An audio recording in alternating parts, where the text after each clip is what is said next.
तो हमारा शरीर और पूरे ब्रह्मांड कितने तत्वों से बना है? 5 तत्वों से। देखिएगा, सभी हाथ को ऐसे करिए, देखिए ये जैसे अंगूठा है ना, अग्नि, क्या है? अग्नि। और ये वायु, इंडेक्स फिंगर। मिडिल फिंगर आकाश, रिंग फिंगर पृथ्वी, और लिटिल फिंगर जल। सही है, यही 5 तत्वों को निर्देशित करता है।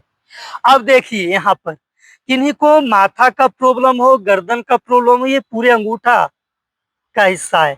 जैसे आगे का भाग है ना माथा, ये हमारे पूरे हेड का दर्द होना या भारीपन लगना, तो ये वाला भाग दबाइएगा, अंगूठा का ऊपर का हिस्सा। हाँ सही है, इस तरह से प्रेशर देंगे। दोनों हाथों में सेम है, जैसे थोड़ा सा इसमें फिर इसमें, और यही सेम है पैर के अंगुलियों में भी, अंगूठा में प्रेशर देना है ना, तो इससे कम होने लगता है। दूसरा तरीका और है माथा दर्द कम करने का, लौंग पीस कर लगाइए ललाट पर, फोरहेड। सही है। दूसरा तरीका क्या है, जैसे बेड है, बिस्तर है, वहां पर लेटे हैं पीठ के बल, और गर्दन को 2 मिनट के लिए नीचे लटका दीजिए। और ये भी देखिए कि गर्दन जो होता है ना, वो ऐसे लटका हो कि गड़े ना, वहां पर थोड़ा हल्का पतला कपड़ा रख लीजिए। सही है। और गर्दन को लटकाए रखिए 2 मिनट तक, इससे क्या होता है, मन माथा भारीपन है, दर्द है, तो कम होने लगता है। फिर आप चेक करेंगे नाक के दाएं बाएं का स्वर अच्छा से चले। रात्रि में सोने से पहले पैर के तलवा में सरसों तेल लगाइए, नाभि में तेल लीजिए, नाक में तेल लीजिए। कौन सा? या तो बादाम रोगन या शुद्ध सरसों का तेल, पेराया हुआ पैकेट वाला तेल जो होता है ना, वो नाक में नहीं डालिए, ये बताया गया है। सही है। अब हम आगे चलते, इसके बाद गर्दन में हो तो यहाँ पर दबाइए अंगूठा का। सही है ना, ये वाला हिस्सा। सही है, क्योंकि ये गर्दन का है हिस्सा। अब पैर का है तो ये दोनों पैर है, बोलिए कौन सा पैर है? दोनों जल्दी बोलिए आप लोग, पूछा जाएगा फिर बताना होगा आपको।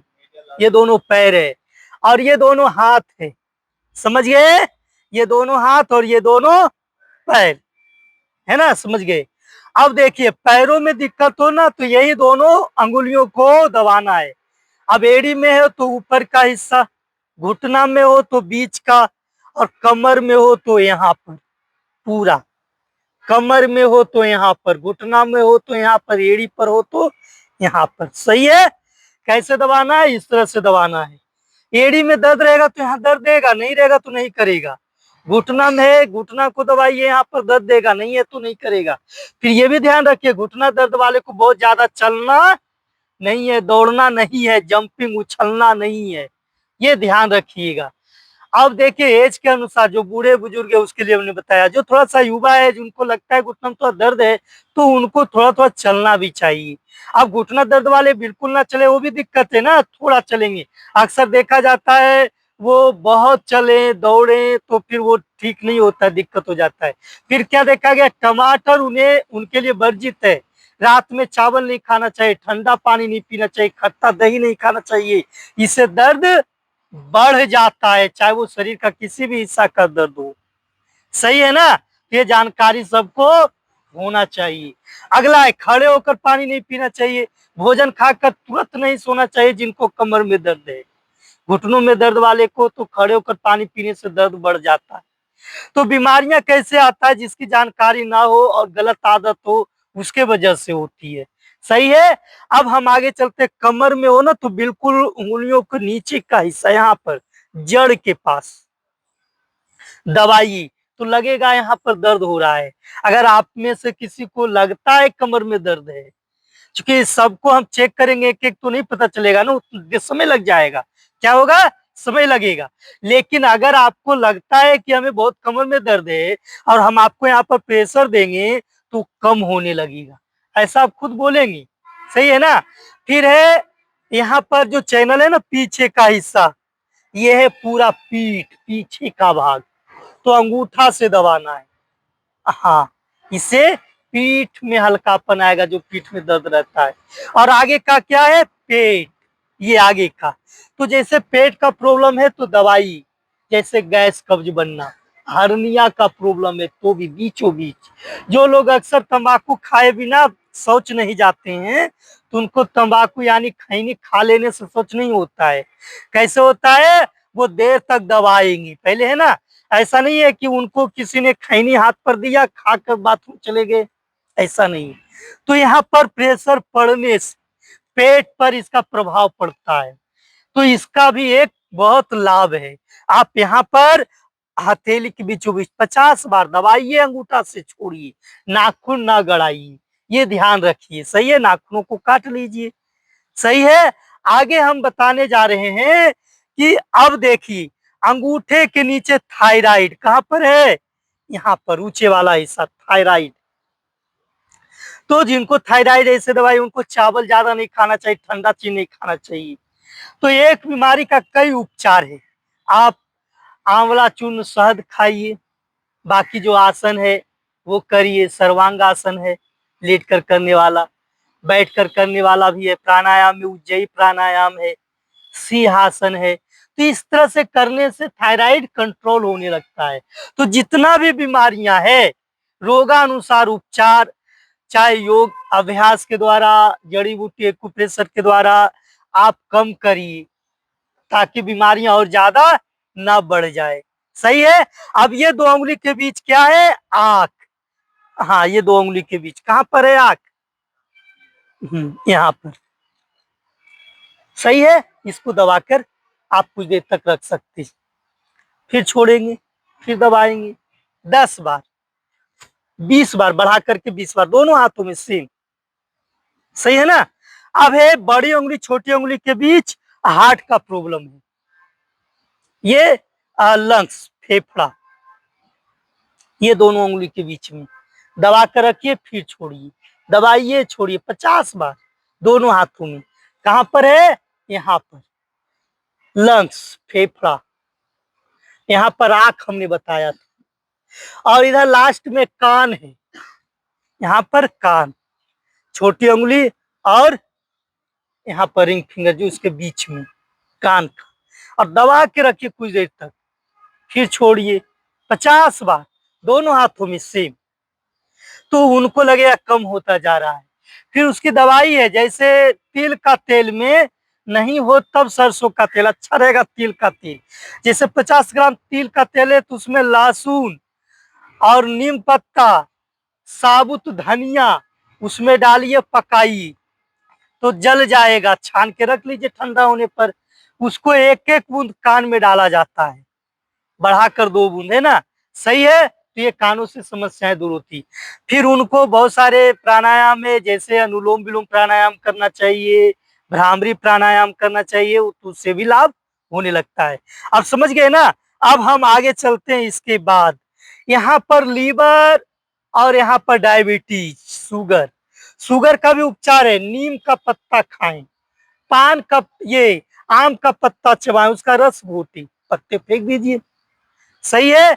मेथी दाना खाइए, जैसे 5 दाना मेथी पानी में डालिए, सुबह निकाल कर चबा के खाइए। तो ये डायबिटीज के लिए। यहाँ पर दवाइए, छोड़िए, दवाइए, छोड़िए 50 बार, दोनों हाथों में। बवासीर के लिए कहाँ पर है? कलाई, यहाँ पर बवासीर, दोनों हाथों में बारी बारी से पहले दबा कर रखिए, फिर छोड़िए, दबाइए, छोड़िए। तो बवासीर वाले को ध्यान देना है, गर्म करने वाला चीज और गरम गरम कोई भी खाद्य पदार्थ ना खाएं। अब जैसे भोजन है, गरम है, अब खा लिए तो बवासीर क्या होगा? है तो और बढ़ेगा। ये होता है ना। बुखार है, ठंडा पानी लिए तो बढ़ेगा कि घटेगा? बढ़ेगा ना। वही चीज है। और गर्म करने वाला चीज क्या है? जैसे मांस मछली, बहुत लहसुन प्याज तेल मसाला, ये गर्म करता है, वो भी बवासीर की दिक्कत है। तो दवाई खाइए, उससे ज्यादा परहेज और सावधानियां बरतिए, ताकि दवाइयां ज्यादा खाना ना पड़ेगा। ये है जानकारी। सही है। और आप थोड़ा थोड़ा भी प्राणायाम, योगाभ्यास करेंगे तो सहयोग करेगा आपको बीमारियों को कम करने में, दूर करने में। सही है। अब हम आगे चलते हैं। इसके बाद हार्ट और ये किडनी के लिए यहां पर ही है, इस जगह दवाई छोड़िए, मतलब थायराइड से तो नीचे, यहाँ इसी जगह किडनी का है और इसी जगह हार्ट का भी है बगल में। तो आप पूरे हाथ की हथेली पर यहाँ पर आसपास दबाइए, छोड़िए, कुछ देर तक दबा के रखिए फिर छोड़िए। बाकी जो प्राणायाम हमने बताया वो करिए, रोगानुसार आसन है, विभिन्न प्रकार का आयुर्वेद है। अब गिलोय एक ऐसा औषधि है जिसको सेवन करने से बुखार, सर्दी, खांसी, गठिया, दर्द दूर होता है। उसी का दूसरा नाम अमृता है। गिलोय देखे हैं जो नीम के पत्ते पर है, देखिए पान के पत्ते की तरह रहता है। उसका डंठल को चूरिए, उबालिए पानी में, छान कर पीजिए। सही है ना। तो ये आपको बहुत सारे रोगों से बचाएगा और है तो दूर हो जाएगा, हानि नहीं करेगा। सही है ना। उसकी तरीका है। अब जिसको बहुत कमजोरी है तो उसके साथ पपीते के पत्ते को भी उबाल लीजिए। जैसे गिलोय का डंठल चूरे, पत्ते को चूरे, पानी में उबाले, छान कर पीजिए। तो ऐसा करने से आपको कमजोरी भी दूर रहेगा, दर्द भी दूर रहेगा। पपीता में सब लगभग सभी विटामिन पाए जाते हैं। सही है। अब देखिए खान पान के बारे में। अब मान लिया जाए अभी कौन सा ऋतु है, बरसात का ऋतु है। अब ऋतु के अनुसार फल और साग सब्जियां होती है और कुछ बिना ऋतु का भी उगाया जाता है। अब जैसे इस ऋतु में फूलगोभी और ये बंधा गोभी का तो सीजन नहीं है, फिर भी सब्जियां मार्केट में है। आप बताइए ये सब सब्जियां किस मौसम में होता है? ज्यादा ठंड के दिनों में ना। लेकिन ये जो बरसात के दिनों में भी उपलब्ध है और ये सोचेगा खाएंगे हम स्वस्थ हो जाएंगे क्योंकि ये बढ़िया चीज है, तो वो नहीं हो पाएगा, फिर वो बीमारी लाएगा। तो यही बताया गया है सीजनल, मौसम के अनुसार जो फल साग सब्जियां है वो खाइए, तो शरीर को मजबूत रखेगा। क्योंकि शरीर प्रकृति का दिया हुआ है ना, प्रकृति के अनुसार बना हुआ है, तो इसका विशेष ध्यान रखिए। अभी देखिए जो मौसम के अनुसार फल साग सब्जी आता है ना, उस समय सस्ता भी रहता है। इससे भी पहचान और जान कर लीजिए। अगर जानना है समझना है तो एक आसान तरीका हमने आपको बताया है कि जो मौसम के अनुसार साग सब्जी फल नहीं रहेगा ना, वो थोड़ा महंगा रहेगा, तो ऐसे पहचान कर लीजिएगा। अभी देखिए मान लिया जाए अब बीमार होते लोग दवाइयां लेते हैं, तो देखिए इसके लिए सरकार की भी तो बहुत सारी सुविधाएं हैं ना, हॉस्पिटल है। अब देखिए हेल्थ केयर एक कार्ड आया है ना, उसका आयुष्मान कार्ड बोला जाता है। तो आयुष्मान कार्ड में लगभग जितना पैसा है आप उससे इलाज करा सकते हैं। देखिए योग क्यों हम बता रहे हैं। अब देखिए एक हम भी हैं बीमार नहीं होते हैं, ये आप लोग नहीं जानते होंगे।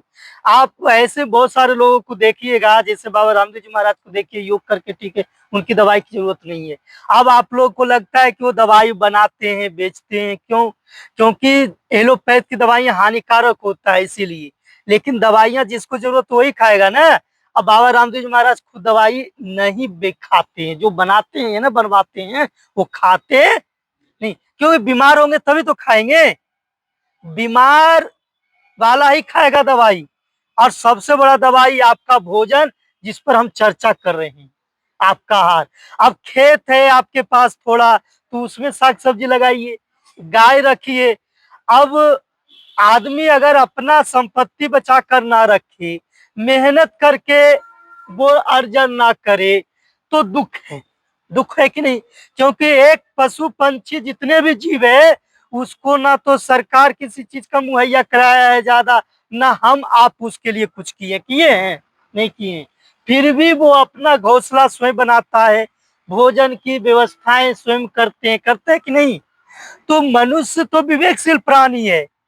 आपके तरह घर भोजन कपड़ा भी अन्य जीव जंतुओं को उपलब्ध नहीं है। तो ये जानिए समझिए कि अगर हम विवेकशील प्राणी हैं तो थोड़ा मेहनत करके फसल उगा सकते हैं, मेहनत करके कुछ चीजें अपने आवश्यकता की चीजें पूर्ति कर सकते हैं। बहुत तो नहीं होगा, जितना जरूरत है उतना कर सकते हैं। है कि नहीं। और जिसके पास बहुत है भी तो वो भी अस्थाई नहीं रहता है। मान लो एक समय कहीं बाढ़ आया, युद्ध हुआ, तो सुने कि नहीं कई कंपनियां घर मकान ढह गए, खत्म हो गया, नष्ट हो गया। तो सब कुछ एक समान नहीं रहता है। जो भगवान ने ईश्वर ने शरीर दिया है वो भी नहीं रहेगा, रहेगा जी। माँ बाप जो भी है सब। तो ये जानिए, समझिए, सीखिए कि जीवन मिला है सुखी रहने के लिए। और सुखी कैसे रहेंगे? हम बहुत धन कमा लें, हमारे पास गाड़ियां हो, बहुत सोना चांदी हो, तो वो डर और भय से सोता है, उसको नींद भी अच्छा से नहीं आएगा। ऐसा हो है कि नहीं है? वो इतना, अगर हम एक आम व्यक्ति ऐसे जिसको ज्यादा लोग जानता भी नहीं हो, जिसके पास ज्यादा कुछ है भी नहीं, वो सड़कों के पास सो जाता है, उसको कोई डर नहीं है। वो नमक रोटी भी खा लेगा, भोजन पच जाएगा। लेकिन जिसको बहुत बीमारी है वो भोजन भी नहीं पचा पाता है। जिसको लीवर का प्रॉब्लम है वो ज्यादा खाएगा नहीं, खाएगा तो डाइजेस्ट नहीं होगा, दिक्कत आ जाएगा। जिसको किडनी का प्रॉब्लम है ना। तो ये जानिए कि सुखी वही है जो स्वस्थ। स्वस्थ का अर्थ क्या है? स्व जोर अस्त। स्व मतलब प्रकृति, और अस्थ मतलब स्थिर हो जाना। प्राकृतिक में स्थिर हो जाना ही स्वास्थ्य यानी स्वस्थ। अगर हम प्रकृति के साथ चल रहे हैं, प्राकृतिक में हम स्थित हो गए तो स्वस्थ है। तो आज के सत्र में हम आपको खड़े होकर करने वाला आसन और एक्यूप्रेशर, आहार चिकित्सा, जड़ी बूटी, घरेलू उपचार बताया। इसका आप विशेष ध्यान रखकर चलेंगे तो बीमारियों से आप बचे रहेंगे। बहुत बीमारियां नहीं होगा जो आजकल हो रहा है, उससे बच जाएंगी जो योग करेंगी। सही है। अब हम चलते हास्यासन और